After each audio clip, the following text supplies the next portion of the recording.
Okay, so first things first in removing the transmission is you'll take your cap off right here, and then you'll just grab a hold of it on each side and pull up until this pops off. Okay, so whenever you get everything loose, it'll look like that.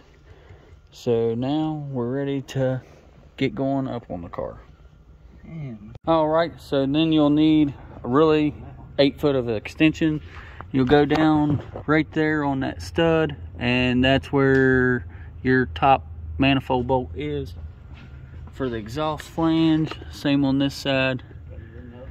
So there's that, and we'll roll the car back and get it up in the air now. Unhook your battery.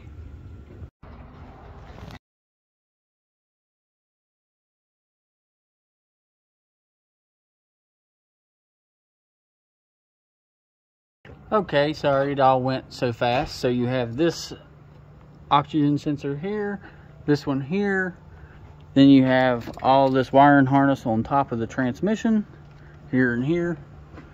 Then you have the 2 shifter bolts right there, and then you will have these 2 bolts here and here, here and here. That goes here in the back of the transmission. Take them loose.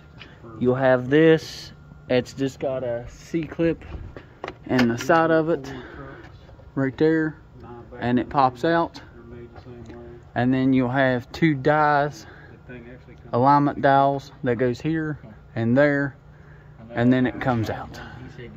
So that's where we are at the moment. We took this bar out of the way here, so it let the front end drop down more. So I'm getting ready to take these off here, and then these holes here, you run them in and it pushes the flywheel off. The clutch is absolutely ruined. Okay, so this is our threaded holes here, the 2 sticking out. We're gonna have them equally. Let's go back and forth. I got that one right there in just to hold it from hitting you in the teeth whenever it comes loose. So now I'll slowly impact them in, and it will push the flywheel off. Okay, so as you see, you can watch it pull it off. And there it is off. Just that easy. Okay, so what we're doing now is we're pulling out the pallet bearing. As the tool goes in and it expands out and it holds it. And he just turns that right there and it pulls it, the bearing out. If everything goes as planned.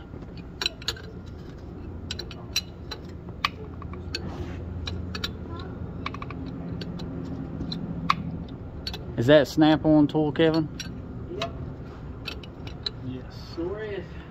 Snap-on. Thank you for making this pull. Don't you say snap-off. As you see, the bearing's just slowly working its way out.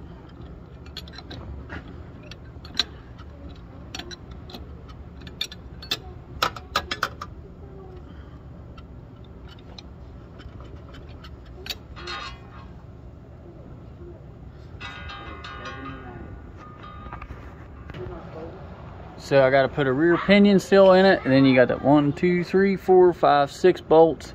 We marked it with a paint marker so you can line it back up with the flange on the drive shaft. And then on the back of the transmission, you only had the 4 here, and then you had the 2 right here that holds it. So not too bad at all, actually. We dropped it down and used like a 5-foot extension, reached from the back to the front, and got these last 2 bolts out. So, fun times. So we'll get everything set up and ready to go. But as you can see, it is completely heat soaked and destroyed. This clutch is done for. Pressure plate is not very much better at all.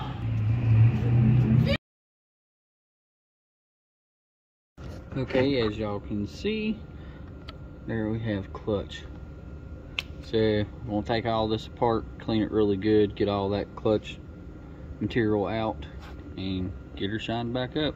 This is the different transmission than what it come with stock, so we'll get her all cleaned up.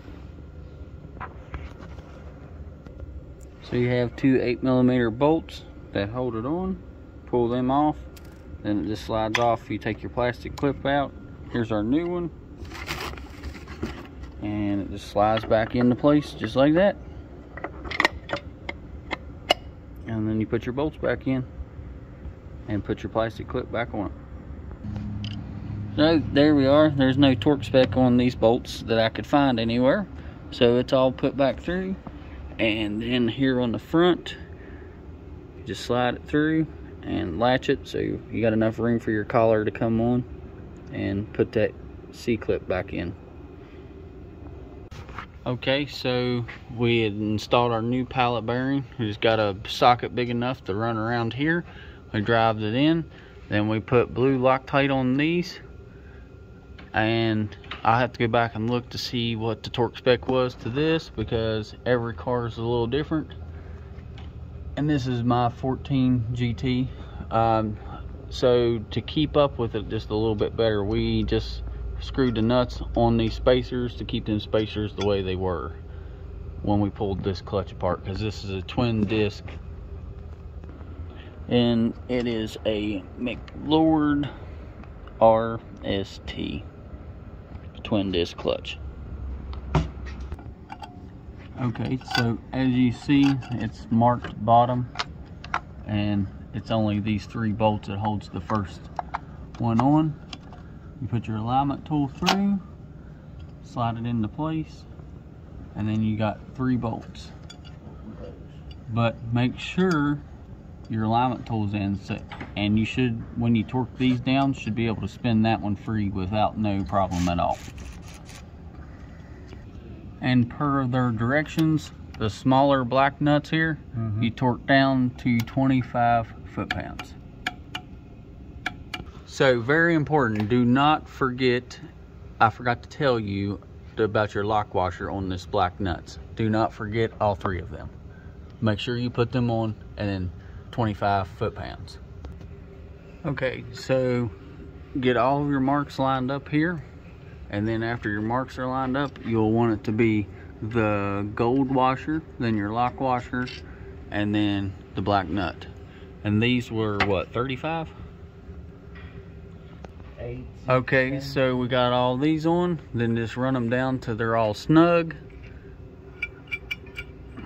And then put a ratchet and tighten them up just a little bit till they're all real nice, good, snug.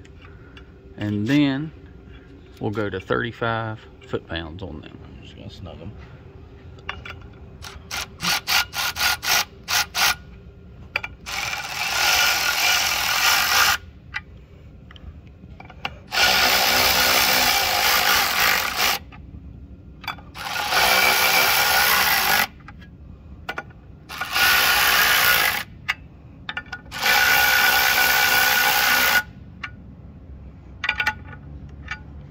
Alright, there's that. Okay, so after everything's run a straight edge across, make sure all your fingers are behind this edge here. So you want to run a straight edge from here to here, make sure all your fingers are behind. Okay, so now we got the aftermarket hydraulic line. So you'll come under here, you got one clip here, you'll pull this clip out, snake it back up through there, and then it's got a clip just like this up top. Okay, so that is off now, just like that. Just pull the clip and it comes right off. Now we'll drop the car back down and go up top. So you'll pull your sound tube off here, get it out of the way, and the other clip is right there.